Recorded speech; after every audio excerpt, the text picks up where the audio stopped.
Sa larangan ng pampublikong buhay sa Pilipinas, ilan lamang ang mga personalidad na patuloy na sinusubaybayan hindi lamang dahil sa kanilang sariling tagumpay, kundi dahil na din sa kanilang kaugnayan sa isang pambansang icon.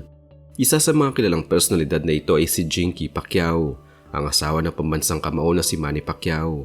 Subalit higit pa sa pagiging asawa ng isang kampiyon, si Jinky ay may sariling kwento, isang salaysay ng pagsisikap, pagtitiis, pagunlad at pagharap sa mga pagsubok sa loob ng isang pamilyang lantad sa mata ng publiko. Si Jinky Hamora Pacquiao ay pinanganak noong 12 ng Enero 1979 sa General Santos City, isang lugar na kilala ring bilang pinagmula ng kanyang magiging asawa. Lumaki siya sa isang simpleng pamilya at hindi marangya ang kanilang pamumuhay. Sa mga panayam na kanyang ibinahagi sa telebisyon, malinaw na ang kanyang kabataan ay hinubog ng kahirapan at kakulangan sa mga material na bagay. Hindi siya pinanganak sa karangyaan at ang kanyang buhay noon ay salamin ng karaniwang Pilipinong nagsusumikap upang makaraos sa pang-araw-araw na pangailangan. Bago pa man niya nakilala si Manny Pacquiao, si Jinky ay nagtatrabaho bilang isang sales lady sa isang mall sa General Santos City. Ang trabahong ito ay hindi lamang nagsilbing paraan upang makatulong sa kanyang pamilya, kundi naging bahagi rin ng kanyang paghubog bilang isang matatag at masinop na individual. Sa mga panayam, inilarawan niya ang sarili bilang isang simpleng babae na walang ambisyon na maging tanyag, bagkus ay nagnanais lamang magkaroon ng maayos na buhay. Ang kanilang pag-iibigan ay nagsimula sa isang payak na paraan. Ayon sa mga naunang panayam, unang nakita ni Manny si Jinky sa isang mall kung saan ito nagtatrabaho. Sa panahong iyon, si Manny nagsisimula pa lamang sa kanyang karera bilang boksingero at wala pang malaking pangalan sa industriya. Ang kanilang pagkakakilala ay hindi agad nauwi sa romantikong relasyon, ngunit kalaunan ay nagkaroon sila ng ugnayan na pinagtibay ng kanilang magkatulad na pinagmulan at pangarap.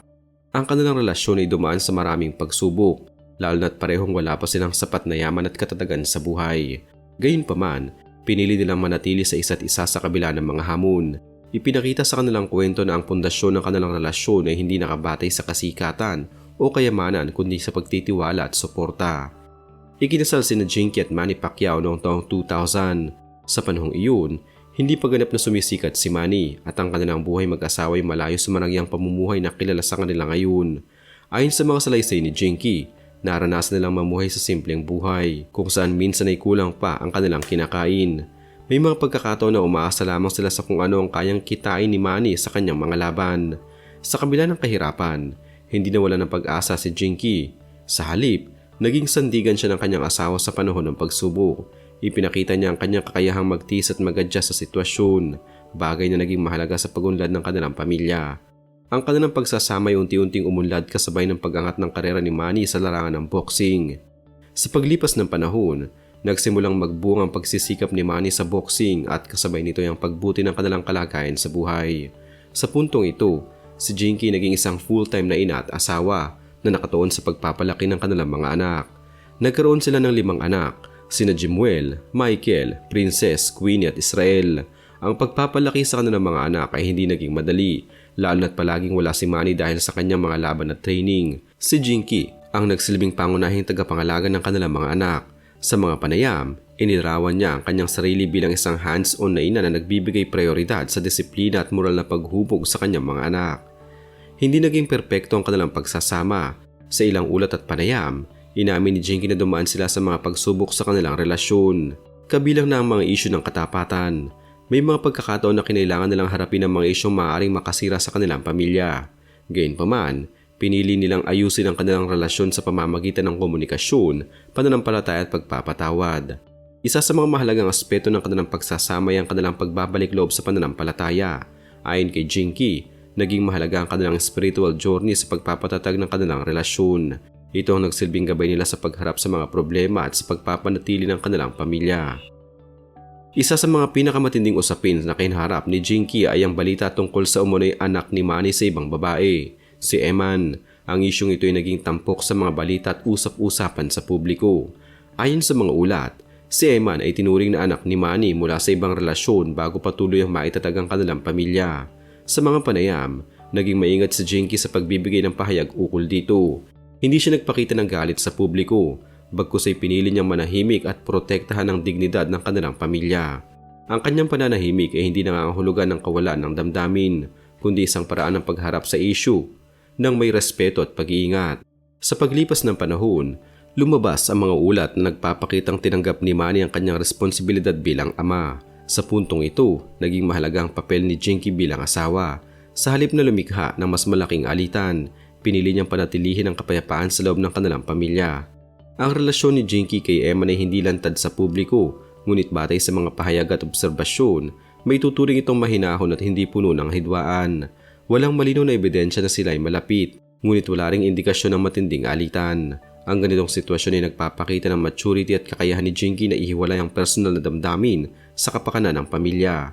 Sa mas malalim na pagsusuri, ang kanyang paghawak sa isyong ito ay sumasalamin sa kanyang karakter bilang asawa at ina. Hindi niya piniling gawing sentro ng kontrobersiya ang issue, bagkus ay ginamit niya ito bilang pagkakataon upang patatagin ang kanilang pamilya. Ang kanyang kilos ay nagpapakita ng disiplina, kontrol at pag-unawa sa mas malaking larawan ng kanilang buhay. Sa kasalukuyan, si Jinky Pacquiao ay aktibo sa iba't ibang larangan. Siya ay naging isang politiko, nagsilbing Vice Governor ng Sarangani Province. Ang kanyang pagpasok sa politika ay isang patunay ng kanyang pagnanais na magsilbi sa publiko at magbigay ng kontribusyon sa lipunan. Bukod dito, siya rin ay aktibo sa social media, kung saan ibinabahagi niya ang kanyang buhay bilang ina, asawa at individual. Nakikita rin ang kanyang interes sa fashion at lifestyle na naging bahagi ng kanyang pagkakakilanlan sa mata ng publiko. Ang kanilang mga anak ay unti-unti nang bumubuo ng sariling landas. Si Jimwell ay pumasok na rin sa mundo ng boxing habang ang iba ay abala sa kanilang pag-aaral at personal na interes. Ipinapakita ng pamilya Pacquiao ang isang imahe ng pagkakaisa at suporta sa isa't isa. Ang relasyon ni Jinky kay Mami Junisha, ina ni Manny, ay nananatiling maayos. Sa kabila ng mga naunang ulat ng hindi pagkakaunawaan, makikita sa mga kamakailang balita na sila ay nagkakasundo at may respeto sa isa't isa. Samantala, ang relasyon nila ni Manny ay nananatiling matatag. Sa mga huling panayam, makikita ang kanilang pagkakaisa at suporta sa bawat isa, lalo na sa pagharap sa mga bagong yugto ng kanilang buhay, kabilang na ang pagre-retiro ni Manny sa boxing at ang kanyang pagtuon sa politika at iba pang gawain. Ang buhay ni Jinky Pacquiao ay isang malinaw na halimbawa ng paglalakbay mula sa kahirapan patungo sa tagumpay, na hindi lamang nakabatay sa yaman kundi sa katatagan ng loob at pananampalataya. Siya ay hindi lamang asawa ng isang sikat na boksingero kundi isang babae na may sariling identidad, prinsipyo at kontribusyon sa lipunan. Sa kabila ng mga kontrobersiya at pagsubok, napanatili niya ang dignidad at katahimikan sa kanyang buhay. Ang kanyang pagharap sa mga issue kabilang ng mga usapin tungkol kay Eman ay nagpapakita ng kanyang maturity at kakayahan bilang isang leader ng pamilya. Sa kasalukuyan, siya ay patuloy na umunlad bilang isang individual habang nananatiling nakatuon sa kanyang pamilya at tungkulin sa lipunan. Sa kabuuan, si Jinky Pacquiao ay isang simbolo ng lakas, katatagan at pagbabago.